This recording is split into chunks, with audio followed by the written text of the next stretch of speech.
Okay, we're ready to start with the bottom bracket again. I ordered a brand new bottom bracket online, and it's come in, and this is made by Wald. Wald is a bicycle parts manufacturer, and the best thing about it is I can clearly see stamped on these parts that they are made in the US. This says Wald US on the bearing retainer. So I'm super happy about that. All right, so here's our crank arm, and here's our chain wheel. And you can see I've got kind of a rusty side on my chain wheel and a shiny side. And I want to put the shiny side out. So I will put my chain wheel on like this. And it will go over those threads, but just barely. And then I'll engage the arm on the crank with the hole in the chain wheel, like that. And what's going to hold that on there is going to be the cone. I don't know if it matters which cone I put there. I suspect it might. I'm going to put this one there.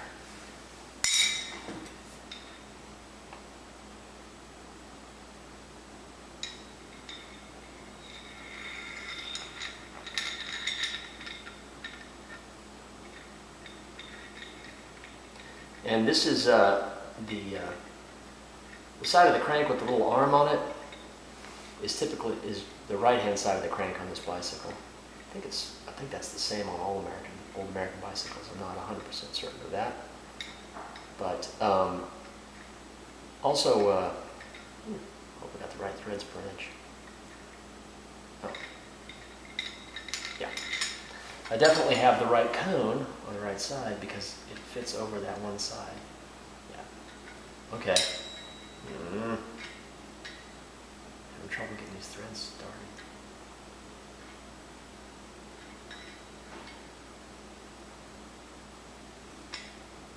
It's building on there quite strange. Yeah. I have it now. It's hard to tell. Well, there we go. All right, so it's a little bit idiot-proof. This cone will tighten onto these threads, and so you know it goes on this side. And it's got left-handed thread on it. This one has right-handed thread on it, and it fits over these threads and only engages these threads.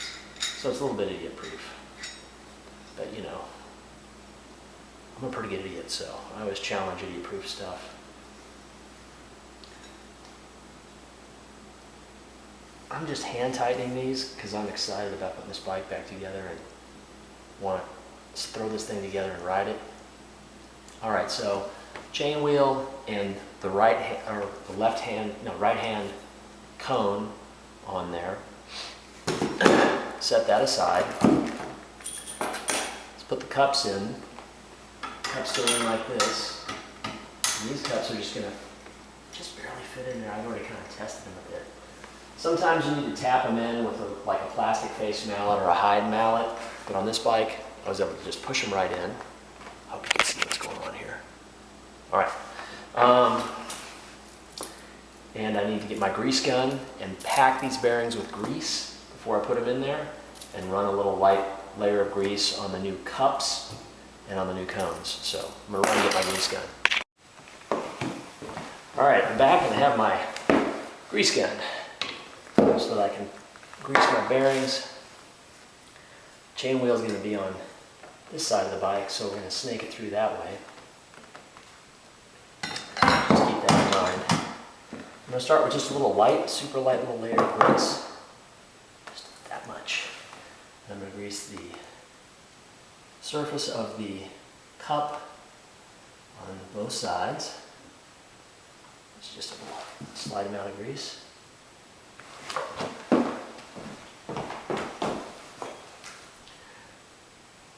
This is just to make sure that these surfaces are not dry. They have some lubricant on them before the ball bearings even go in there. The majority of the grease that's going to keep these parts lubricated is going to be packed in with the bearings. And I will do likewise for the cones, one of which is holding the chain wheel on. The other one is going to thread on once we put the crank through the frame. All right, now I need to get a good dollop of grease and pack one set, one side, a set of bearings. I'm just going to mush that into that bearing retainer again and again and again until it is full of grease all the way around.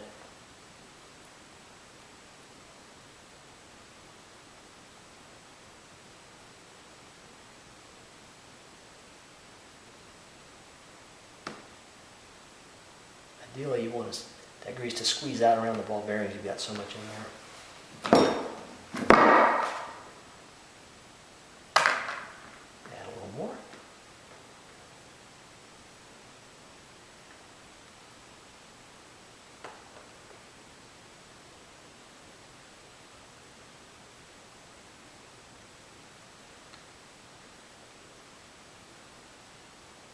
Let's see, that is full of grease.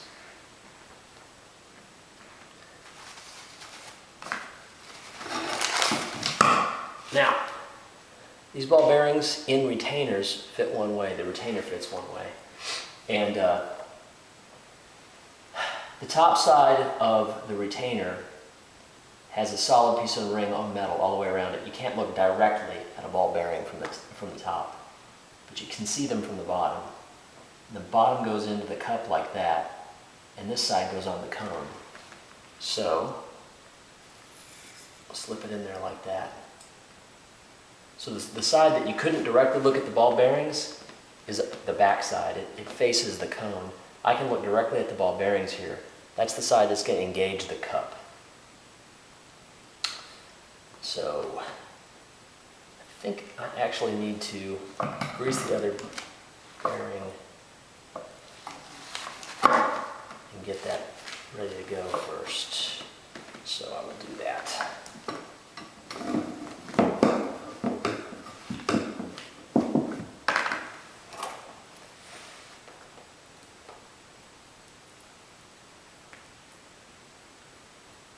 Try to avoid contaminating your grease with things such as dog hair in my case. My sweet little dog runs around here and keeps me company, but leaves her hair everywhere. It's a constant battle. Keep it clean. Right.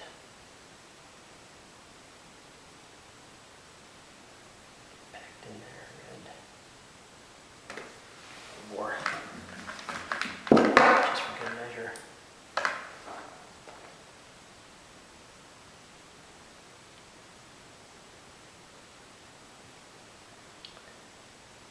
This won't be the last time, or it shouldn't be the last time that I pack these.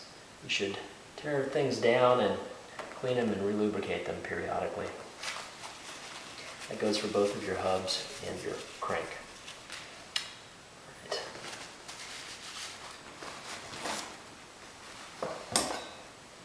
Now I will slip this through like that.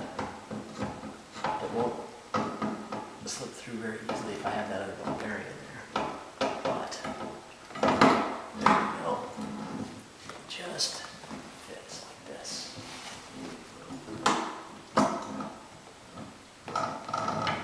Alright. Now I'll slip this other one in, and I will do it the correct way. Right. With the ball bearings, the face of the ball bearings facing into the cup. I can grease this cone. A little bit more. Here it is. Okay, now the cone part of this cone on the left-hand side of the bike faces in, and it will screw onto the crank. And it's this one cone and screwing it that sets the, also it's a left-hand thread. So if somebody ever taught you how to screw things together when you were a kid and they said mighty tighty, lefty-loosey. It's just the opposite for a left-hand thread. I'm rotating it counterclockwise, and that is tightening it. The reason that it's a left-hand thread is it's on the left-hand pedal, and as you pedal forward, you're tightening it, not loosening it. If it were a right-hand thread, you'd be loosening it. And you don't want the pedals to fall off while you're riding. So, on the right-hand side you have right-hand thread, and on the left-hand side you have left-hand thread.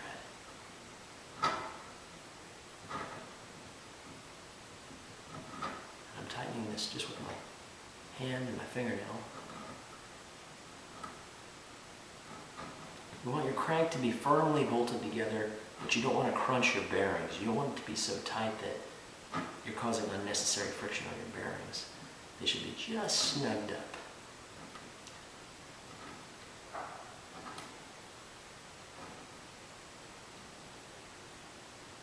So I wouldn't tighten it much more than finger tightening. There's slots on this cone that you can engage a tool with,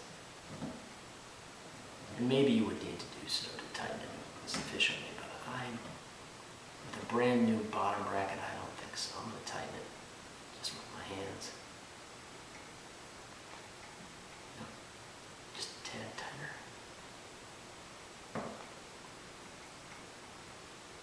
I can always come back and make it tighter, but there's no side-to-side movement in the bearings, and they're rolling without any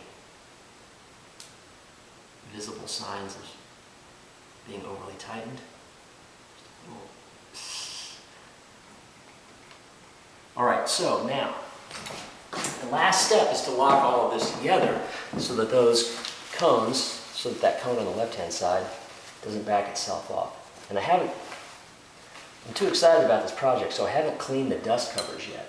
I'll clean the dust covers and put them back on and show you what that looks like when I'm done. But I want to take this thing for a test ride, so I'm going to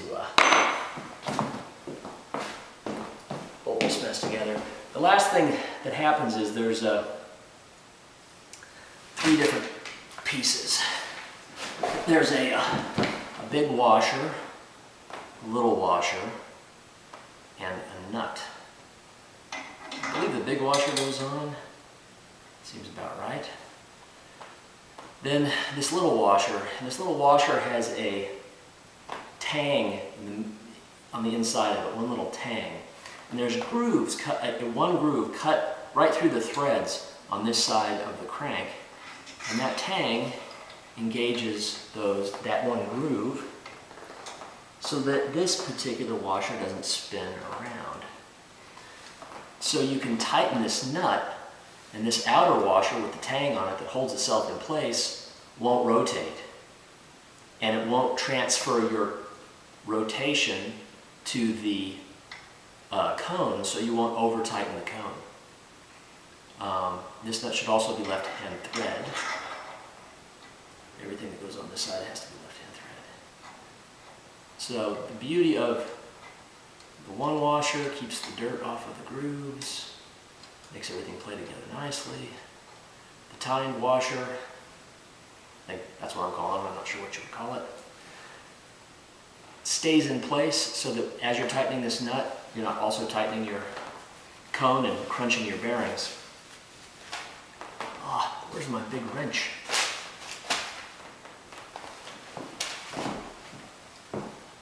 I have to go get my big wrench to tighten it. Okay, so the last step is, for the crank, is simply to tighten this nut that holds it together, and when I'm tightening this nut, it should not affect how tight the bearings are. It should simply be to torque the whole thing together to make sure that it doesn't come off the bicycle while I'm running along.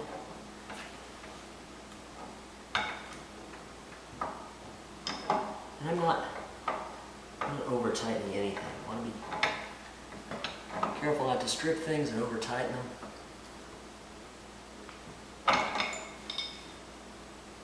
That's probably tight enough for right now. Okay, so there you have it. Brand new bottom bracket, greased, reassembled. The crank arm and the chain wheel have been cleaned. And I flipped around the chain wheel so that the rusty side is in and the shiny side is out. We'll put the pedals on, reattach the chain, then we'll clean up the mud guards and the chain guard, and we'll take it for a ride.